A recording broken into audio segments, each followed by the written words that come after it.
बातमी विस्ताराने महत्त्वाची बातमी। पाकिस्तानी नागरिकांना परत पाठवण्याची कार्यवाही युद्धस्तरावर सुरू असल्याचं मुख्यमंत्री देवेंद्र फडणवीस यांनी म्हटलंय। महाराष्ट्रामधील पाकिस्तानी नागरिकांची यादी प्राप्त झाल्याचंही फडणवीसांनी म्हटलंय। तर काश्मीरमध्ये अडकलेले 800 पर्यटक आतापर्यंत महाराष्ट्रामध्ये परतल्याची माहिती सुद्धा फडणवीसांकडून देण्यात आली आहे।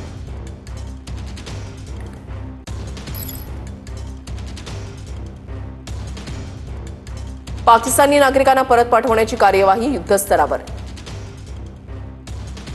महाराष्ट्रामधील पाकिस्तानी नागरिकांची यादी ही प्राप्त झालेली आहे अशी माहिती मुख्यमंत्री देवेंद्र फडणवीस यांच्याकडून देण्यात आलेली आहे।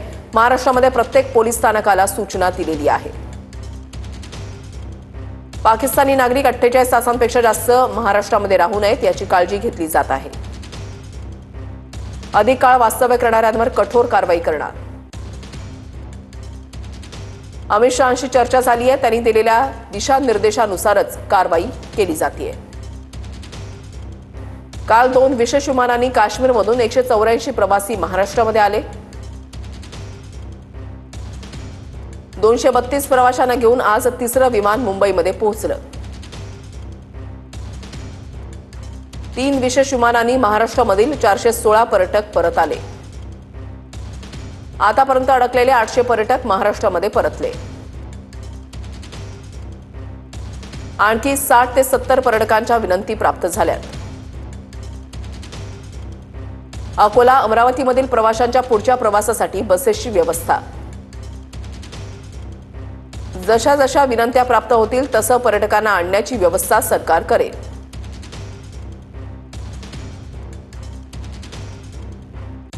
पाकिस्तानी नागरिक जे भारतामध्ये आहे त्यांचा व्हिसा रद्द केलेला आहे आणि त्यांना तात्काळ निघून जायला सांगितलेलं आहे। या संदर्भात असे कोण कोण नागरिक महाराष्ट्रामध्ये आहेत याची यादी तयार झालेली आहे। आम्ही मॉनिटरिंग करतोय। सगळ्या पोलीस स्टेशन्सला देखील सांगितलेलं आहे तात्काळ वेळेमध्ये त्यांनी देश सोडून गेला पाहिजे या दृष्टीनं पूर्ण मॉनिटरिंग केलं आणि जर कोणी त्याच्यात दिरंगाई केली तर त्याच्यावर कायदेशीर कारवाई केली जाईल। ज्यांच्यामध्ये पॅनिक होतं आणि रस्ते बंद असल्यामुळे ज्यांची व्यवस्था नव्हती अशा लोकांना आम्ही मोठ्या प्रमाणात इथे परत आणलेलं आहे। आता जे तिथे पर्यटक आहेत त्यांचे स्वतःच्या व्यवस्था आहेत। कोणाच्या 1 दिवस उशिरा आहे, कोणाची 2 दिवस उशिरा आहे। त्यामुळे आम्ही पहिल्यांदा तर त्यांना हे सांगतो आहोत की तुमची तिथेच आम्ही व्यवस्था करून तुमचे जे रिझर्वेशन्स आहेत त्याप्रमाणे तुम्ही परत आलं पाहिजे अशा प्रकारचा आमचा प्रयत्न आहे। कारण सगळ्यांना परत आणणं याकरता वेळ लागणार आहे। काकी काय सांगाल, आज मुंबईमध्ये दाखल झालेला आहात, कसं वाटतंय, काय सांगाल? खूप बरं वाटतंय आम्हाला, खूप शांती आली जीवाला।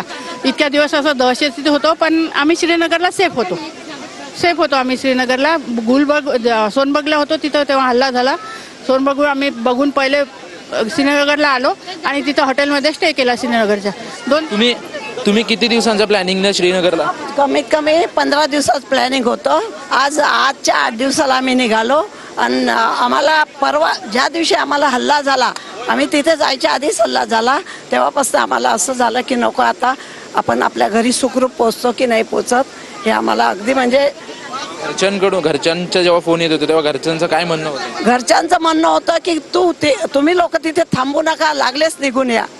आम्ही ज्यावेळी गेलो त्यावेळी वातावरण खूप चांगलं होतं, परंतु हा जो हल्ला झाला त्याला भॅड हल्लाच म्हणायला पाहिजे। तर त्या हल्ल्यामुळे वातावरण एकदम बदलून गेलं आणि सगळ्यांना एकदम टेन्शन येऊन गेलं की आता काय होईल, कारण अजूनही सगळे टेन्शनमध्ये आहे आणि आम्ही पण सहल म्हणून एन्जॉय करायला गेलो होतो पण ह्या याच्यामुळे आम्ही खूप दडपणाखाली आलो। कॅमेरामन अमित चिगवनसह निवृत्ती वाबर, TV9 मराठी।